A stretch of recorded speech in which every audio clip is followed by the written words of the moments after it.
Hello everyone, my name is Eostrix. Welcome back if you've been here, and if you haven't, now you have. Welcome as well. Today I'm introducing my commander deck, Niv-Mizzet Experience. This deck is one that took me a lot longer than I was expecting to brew. If you can't tell from the name alone, this deck is helmed by Niv-Mizzet Reborn, and every commander that mentions experience counters. Niv-Mizzet Reborn is a 6/6 dragon avatar for Wooburg that has 2 abilities. Flying, and when Niv-Mizzet Reborn enters the battlefield, reveal the top 10 cards of your library.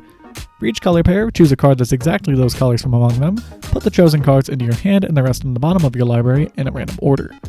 This means our deck is going to be full of 2-color spells. This includes our other 8 secondary commanders that support the 4 main themes: counters, tokens, buffing, and the best category to start with, experience. Daxos the Returned, enchantment base with token generation where X is the experience.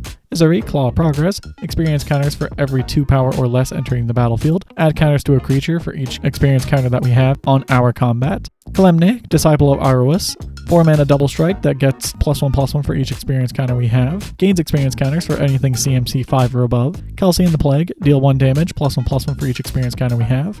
Meren of Clan Toth, recursion from your graveyard of CMC equal to the number of experience counters. Minthara, Merciless Soul, buffs creatures' power equal to the experience counters we have. Mizzix of the Izmagnus, lowers the cost of instants and sorceries equal to the experience. And Otharri, Sun's Glory, makes rebels on attack equal to the experience we have. The next part is used mostly by our commander but useful elsewhere. Blink. Brago, King Eternal, hit someone, bounce every non-land permanent that we own. Cloudblazer, in addition to being able to grab it, gain 2, draw 2 when ETBs. Disorder in the Court, flicker X creatures, investigate X times for artifact tokens that we can use later. Mistmeadow Witch, flicker for 4 mana. Soul Herder, bounce a creature at the end of turn, also has counters. And Teleportation Circle, bounce a creature or artifact at the end of your turn. My favorite category, because it's so versatile, tokens. Assemble the Legion, make X tokens, where X is the number of counters it has. Bloodthorn Vampire, one of our 2 sack outlets, can be huge. Alois Nephalia Sleuth, when a creature dies, investigate. When you sack a creature, surveil. Blissa, Fang of Silverquill, make tokens when creatures with counters die. General Ferris Rockerick, cast a 2-color spell, make a golem. Tend the Pests, sack a creature, make pests for their power. Tendershoot Dryad, make a sapling every upkeep, try to sack them before you reach 10 permanents to trigger Ezuri. And Third Path Iconoclast, cast a non-creature spell, make a soldier. Now what do we do with these tokens? Option 1, Aristocrats. Corpse Knight, when a creature enters the battlefield under your control, gain and drain 1. Quill Celebrant, when a creature or planeswalker dies that you control, gain and drain 1. Poison Tip Archer, when a creature dies, gain and drain 1. Scheming Aspirant, when you proliferate, gain and drain 2. Underworld Coinsmith, when an enchantment you control ETBs, gain and drain 1. And Vela the Nightclad, when a creature you control LTBs, drain 1. Option 2, counters. Feast of the Victorious Dead, on your end step, gain X and distribute X, where X is how many creatures died this turn. Master Biomancer, when a creature ETBs, put X counters on it, where X is Biomancer's power. And Vadric Astral Archmage.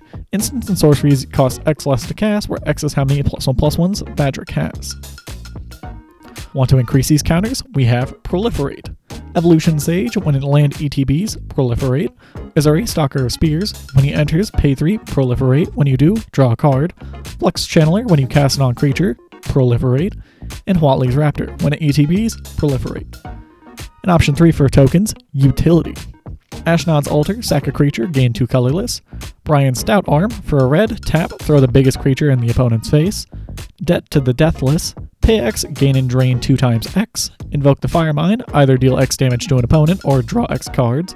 Mage Slayer, when a creature attacks that it is equipped to, deal damage equal to its power to the attacked player. And Time Sieve, sacrifice 5 artifacts, gain an extra turn. Now, other people's boards are threats, thus we have Removal. Casualties of War, destroy 1 of every permanent type. Spark, exile a creature of CMC 4 or more. And Legion's Ashes, exile a permanent and any copies it may have. Now when people find our stuff a threat, we get Recursion. Deadbridge Chant, mill 10 cards, return a card at random on our upkeep. Extus, Auric Overlord, / Awaken the Blood Avatar, either Magecraft non-legendary Recursion, we have 18 creatures, or use its Awaken side and summon a fucking demon. Is it Chronarch, ETB, return an instant or sorcery. And Reconstruct History, return 1 of each card type to hand, exile it. Said to be the best part of Magic, card draw. Bred for the Hunt, when a creature with a +1/+1 counter deals combat damage, draw a card. Commanderia, draw and gain X, where X is the number of creatures you control. They all get +1/+1 until end of turn. Disinformation Campaign. When it ETBs, draw a card, everyone else discard a card. When you surveil, return it to hand. Expressive Iteration, strong enough to get banned in 3 formats, so here it is. Faithless Looting, draw 2, discard 1, has flashback. Joyra, Weatherlight Captain, when you cast a historic card, draw a card. Skull Clamp, equip to a 1/1 for 1, draw 2. Sphinx's Revelation, draw and gain X. And Sith's Harvest Hand, when you cast an enchantment, draw and gain 1. Second to last, the resource to fuel it all, mana. Coin Ritual, destroy everything under and equal to 2 mana, gain that much green or black, usually for a big spell. Fabro Elder, tap for each color of permanents we control. Growth Spiral, draw, put a land from hand onto the board. Mahadi Emporium Master, make X treasure tokens where X is the number of creatures that died this turn. Mirari's Wake, double your mana, creatures you control get +1/+1. Risen Reef, ETBs, put a land onto the battlefield or a card into hand. Traveler's Amulet, 1, sack it, find a basic to put in a hand. And Wayfarer's Bauble, 2, sack it, put a basic onto the battlefield. And lastly, the most skipped over part of any deck tech, the lands. Arcane Sanctum, Broker's Hideout, Cabaretti Courtyard, Canopy Vista, Cinderglade, Command Tower, Crumbling Necropolis, Exotic Orchard, Frontier Biovac, Jungle Shrine, Maestro's Theater, Myriad Landscape, Mystic Monastery, Nomad Outpost, Obscure Storefront, Opulent Palace, Path of Ancestry, Prairie Stream, Riveter's Outlook, Sandstep Citadel, Savage Lands, Seaside Citadel, Smoldering Marsh, Sunken Hollow, 2 forests, 2 islands, 1 mountain, 3 plains, and 2 swamps. This deck was more difficult to make than expected, but every playtest I've done has gone really well, which surprised me. Let me know what you think by subscribing if you liked it. And if you enjoyed, see a video that YouTube thinks you'll like on the left, and my other deck techs on the playlist on the right. Until next time, goodbye.